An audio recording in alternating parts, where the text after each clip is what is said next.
1절에서 12절까지 말씀, 신약성경 160쪽입니다. 봉독하겠습니다. 예수께서 길을 가실 때에 날때부터 맹인된 사람을 보신지라. 제자들이 물어 이르되 랍비여, 이 사람이 맹인으로 난 것이 누구의 죄로 인함이니이까? 자기니이까 그의 부모니이까? 예수께서 대답하시되 이 사람이나 그 부모의 죄로 인한 것이 아니라 그에게서 하나님이 하시는 일을 나타내고자 하심이라.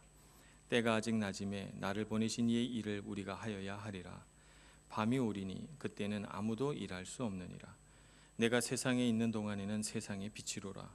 이 말씀을 하시고 땅에 침을 뱉어 진흙을 이겨 그의 눈에 바르시고 이르시되 실로암 못에 가서 씻으라 하시니, 실로암은 번역하면 보냄을 받았다는 뜻이라. 이에 가서 씻고 밝은 눈으로 봤더라. 이웃 사람들과 전에 그가 거리는 것을 보았던 사람들이 이르되 이는 앉아서 구걸하던 자가 아니냐? 어떤 사람은 그 사람이라 하며 어떤 사람은 아니라 그와 비슷하다 하거늘 자기 말은 내가 그라 하니, 그들이 묻되 그러면 내 눈이 어떻게 떠졌느냐? 대답하되 예수라 하는 그 사람이 진흙을 이겨 내 눈에 바르고 나더러 실로암에 가서 씻으라 하기에 가서 씻었더니 보게 되었노라. 그들이 이르되 그가 어디 있느냐? 이르되 알지 못하노라 하니라. 아멘. 찬양대의 찬양을 하나님 앞에 올려드리겠습니다.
오늘 말씀에 보면 두 종류의 맹인이 등장합니다. 한 종류의 맹인은 날 때부터 보이지 않게 된 사람, 또 한편의 맹인은 스스로는 맹인된 사람이라고 여기지 않지만 율법이 가져다 준 그런 좁은 안목과 생각 속에서 영적으로 맹인된 사람, 이 두 종류의 맹인이 존재하고 있죠. 한 사람은 맹인이라고 부르고 한 사람은 성경에 따르면 제자들이다 이렇게 부르고 있습니다. 선교가 무엇인가 생각을 해볼 때 오늘 본문의 말씀을 비추어 생각해 보면 선교란 이 두 종류의 맹인이 눈을 떠가는 과정이 선교가 아닌가 이렇게 생각을 해봅니다. 사회적인 차별, 육체적인 장애, 또 가난, 또 여러 가지 질병 속에서 사람들은 하나님의 도우심이 간절히 필요한 상태로 살아가는데 그것이 오늘 이 날 때부터 맹인된 사람과 똑같은 그런 상태의 사람이 아닐까 이런 생각을 해보는 것이죠. 집시 마을에 가 보니까 정말 그들의 삶이 저희들이 생각했던 것보다 훨씬 더 불행한 삶이었다 하는 것을 깨닫게 됐습니다. 선교사님의 설명에 따르면 집시 마을의 여인들은 13살부터 아이를 낳기 시작한다고 그럽니다. 그래서 보통 한 10명 이상을 낳는데요. 그러니까 나이가 한 30이 넘어가면은 청소년 시절부터 계속 아기를 낳으니까 건강이 좋지 않아서 이가 다 빠진다고 그래요. 그래서 이가 없으니까 건강도 이제 약해지고 음식물을 제대로 섭취할 수 없으니까 그래서 많은 집시들은 장수하지 못하고 젊은 나이에 이렇게 목숨을 잃는 그런 구조를 가지고 있다고 합니다. 그런가 하면 교육을 받고 아이들이 이렇게 좀 문화적인 혜택을 받고 커야 되는데 학교를 보내도 선생님들이나 아이들이 이 아이들을 상대해 주지 않고 설령 교육을 받아서 제대로 큰다고 하더라도 사회에서 직장을 주지 않기 때문에 이 아이들은 공부해도 소용없다라고 하는 생각을 가지고 있어요. 그래서 정부 보조금을 받을 수 있는 초등학교만 딱 졸업하면 학교를 안 보냅니다. 그래서 많은 아이들이 교육이 부재한 상태에서 크게 되지요. 그 땅을 가보니까 정말 높은 산이라고는 볼 수 없는 평야지대입니다. 그냥 헝가리 땅이 부다페스트에서부터 바이다체스카까지 270km를 저희들이 버스를 타고 달려갔는데 산이 없어요. 정말 축복받은 땅입니다. 전부 평야지대입니다. 특히 바이다체스카 근처는 멀리 슬로바키아의 산들이 보일 뿐 헝가리 국경 안에는 전부 평야지대입니다. 많은 땅이 놀고 있어요. 집시들이 일을 하지 않기 때문입니다. 그들의 게으름, 그들의 삶을 그토록 가난하게 만든 요소 중에 하나입니다. 그런가 하면 그들에게는 집시가 이제 인도에서부터 이렇게 기원해 왔는데 거기 헝가리 목사님의 설명에 따르면 인도 사람들이 갖고 있는 특유의 환상이 이들에게 있답니다. 그래서 정부 보조금이 나오는 날 그날로 돈을 다 써버린대요. 돈을 다 쓰면서 이들은 꿈꾼다는 거예요. 부자가 돼서 돈을 펑펑 쓰는 꿈을 꾼대요. 그리고 그 허황된 꿈을 꾸면서 현실에서는 아무 노력을 하지 않는다는 것입니다. 그래서 허황된 꿈과 비참한 현실 사이에서 그 괴리감을 좁히지 못하고 불행한 삶을 계속 살아가고 있다. 이렇게 설명을 하고 있었습니다. 그들을 바라보니 정말 나면서부터 맹인된 사람이구나 하는 생각을 감출 길이 없었습니다. 특별히 그 가난한 지저분한 뒷골목에서 뛰어노는 아이들을 바라보면서 저희들은 무슨 까닭으로 이렇게 불행한 장소에서 태어나게 된 것일까 하는 생각을 하면서 가슴이 굉장히 아팠습니다. 정말 우리가 하나님의 말씀을 들고 찾아가서 복음을 전하고 선교해야 할 곳입니다. 다른 한편으로 우리 스스로를 바라보게 되면 우리 자신은 어떤 모습일까요?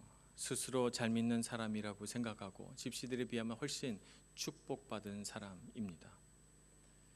그런데 우리는 우리 마음 가운데 하나님이 살아있는 것처럼 느껴지지 않고 주님께서 계속적으로 역사하셔서 우리의 삶을 기적적으로 바꾸어 갈 것이라는 소망이 별로 없는 채 의무감과 어떤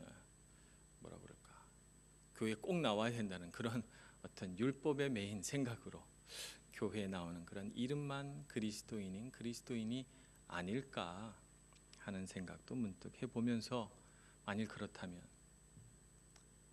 우리도 복음이 필요하고 선교를 해야 할 대상이 아닌가 하는 생각을 해보는 것입니다. 그래서 제가 올 헝가리 단기 선교팀 가서 여는 예배 때 제가 그랬어요. 여러분들이 전도해야 될 마지막 미전도 종족을 보고 싶으십니까? 그럼 여러분 화장실에 가셔서 거울을 보시기 바랍니다. 제가 이렇게 말씀을 드렸죠. 거기 우리가 전도해야 할 마지막 미전도 종족이 거기 있을 것이라고 제가 말씀을 드렸어요. 하나님 말씀이 전해져야 합니다. 정말 나면서부터 맹인된 자들에게도, 또 그들을 바라보면서 나는 적어도 저 사람들은 아니야라고 착각하는 그리스도인에게도 하나님 말씀은 여전히 전해져야 합니다. 이 말씀을 전하기 위해서 예수님께서 이 땅에 오셨죠. 그래서 예수님을 보냄을 받은 사람이다 이렇게 부릅니다. 이 땅에 보냄을 받으셨어요. 보냄을 받으셔서 이 땅 가운데 오셔서 하나님의 사랑을 전하셨습니다. 오늘 재미있게도 이 실로암이라고 하는 연못의 뜻이 보냄을 받았다라고 하는 뜻을 가지고 있습니다. 그래서 요한복음의 저자는 실로암이라는 말이 가지고 있는 뜻과 예수님께서 하나님의 부르심을 받아서 이 땅에 보냄 받은 사람이라는 것과 너무 잘 맞는다고 생각을 한 것입니다. 그래서 굳이 여기 실로암의 뜻을 보냄을 받았다라는 뜻이라고 번역을 해 놓았습니다. 예수님은 이 땅에 보냄을 받아 오셨고 이 땅에 오셔서 또 나면서부터 맹인된 사람을 보내셨습니다. 실로암으로 기적이 일어나는 장소로 보내셨죠. 그래서 거기서 눈을 뜨게 하는 역사를 일으키셨습니다. 그리고 예수님께서는 제자들을 부르셨어요. 그들은 나면서부터 맹인된 자들은 아니지만 그러나 예수님의 눈에는 여전히 눈 감고 살아가는 것 같이 보이는 이 세상을 향하여 보냄을 받아야 할 사람으로 보셨던 것입니다. 그래서 제자들을 다시 세상을 향해 보내셨습니다. 오늘 우리는 보냄을 받은 사람입니다. 예수님에 의해서 세상을 향해 보냄을 받은 사람이죠. 그것을 우리가 알아야 합니다. 바이다치스카에 가니까 집시 마을에 이런 하나님의 역사가 일어나서 정말 실로암 연못에서 눈을 뜬 맹인과 같이 눈을 뜬 집시들을 보았습니다. 거기 바이다치스카에서 조금 떨어진 샤로스파탁이라고 하는 마을에 가보면 1531년에 세워진 신학교가 있습니다. 제가 알기로는 독일에서 종교개혁이 일어나던 시기와 거의 비슷한 시기에 이 신학교가 세워진 것입니다. 그래서 역사와 전통을 자랑하는 이 신학교를 이 마을 주민들은 굉장히 소중하게 여기고 자랑스럽게 생각을 합니다. 집시 마을 형제 가운데 그 신학교에서 교육을 받은 사람이 있습니다. 그래서 그분을 우리가 이제 전도사님이라고 불렀죠. 맹인이 눈을 뜬 것입니다. 기적이 일어났지요. 식사하다가 선교사님이 한 분을 소개하세요. 여자분이신데 저한테 말씀하시기를 이 여자분이 3년 동안 창세기에서부터 요한계시록까지 성경의 모든 글자를 손으로 다 썼습니다. 이렇게 얘기를 하더라고요. 다 써서 그 성경을 쓴 공책을 이렇게 쌓아두면 어깨까지 옵니다. 이렇게 얘기를 하셨어요. 우리 교회에 성경 쓰신 분 계신가요? 생각을 해보면 집시 마을에 성경을 창세기로부터 요한계시록까지 이렇게 다 쓰는 열정이 있는 그리스도인이 있다는 것, 맹인이 눈을 뜬 거죠. 기적이 일어났습니다. 첫날 바이다치스카에서 저희들과 같이 공연했던 젊은이들이 있었습니다. 17살, 18살 먹은 집시 가정의 청소년이에요. 하나이는 바이올린, 하나이는 첼로를 전공해서 우리와 같이 공연을 했는데 솜씨가 아마추어가 아니에요.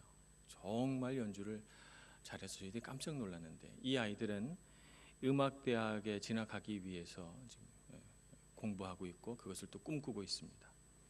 학교에서 잘 안 받아주려고 해요. 왜냐하면 집시니까 안 받아주려고 해서 그런 장벽 때문에 고생하고 있지만 이 아이들이 꿈꾸고 있습니다. 위대한 음악가가 되기 위해서 기적이 일어난 것이죠. 저희들이 그 마을 가운데 가서 찬양하고 경배하고 이렇게 예배할 때 분명히 우리 말을 잘 알아듣지 못했을 텐데 앞에 서 있던 어린아이들 중에 몇 명이 눈물을 흘리기 시작했습니다. 깜짝 놀랐어요. 또 어른들 가운데 몇 명이 눈물을 흘리면서 찬양을 하고 손을 들라는 말도 안 했지만 다 손을 들고 찬양하고 그런 일들이 예배 가운데 일어나는 것을 보면서 이곳에 여전히 주님은 역사하시고 기적을 일으키시는구나 하는 것을 알게 되었습니다. 이제 우리 삶을 바라보겠습니다. 바이다츠스카를 바라보니까 그곳이 실로암이었구나 이런 생각을 하는데, 좀 우리 삶에도 그런 실로암의 역사가 일어났으면 좋겠다는 소망이 생깁니다. 우리 삶을 바라볼 때 우리 삶에 기적이 일어날 수 있다는 것을 여러분 믿으십니까? 우리 삶 가운데 하나님이 여전히 살아계셔서 우리의 생각을, 우리의 삶을 주장하시고 바꾸시고 인도해 가실 거라는 사실을 여러분 믿으십니까? 우리 삶 가운데도 실로암 연못에서 일어났던 기적을 동일하게 베풀어 주실 줄로 믿습니다. 하나님을 바라보시면서 주님, 우리에게도 실로암이 필요합니다 고백하시고 우리 삶의 현장에 실로암은 어딘가 찾으시고 그곳을 향해 달려가셔서 우리 감겨진 눈을 씻으시고 주님 앞에서 영적으로 깨어나시는 저와 여러분 모두가 될 수 있기를 간절히 소망합니다. 기도하겠습니다. 은혜가 많으신 하나님 아버지, 우리의 무뎌진 마음 가운데 주님의 능력, 주님의 은혜, 주님의 사랑이 부어지게 해 주옵소서. 그래서 우리는 눈 감은 사람이 아니라 눈 뜬 사람으로 살아가게 해주시고 주님께서 일하시는 것을 보고 주님이 말씀하신 곳을 향하여 달려가고 주님께서 함께 하실 때 기적을 일으켜가는 사람 되게 하여 주시옵소서. 우리 가운데 계속해서 주님의 능력을 베풀어 주시고 보여주실 주님을 소망하며 예수님의 이름으로 기도합니다. 아멘.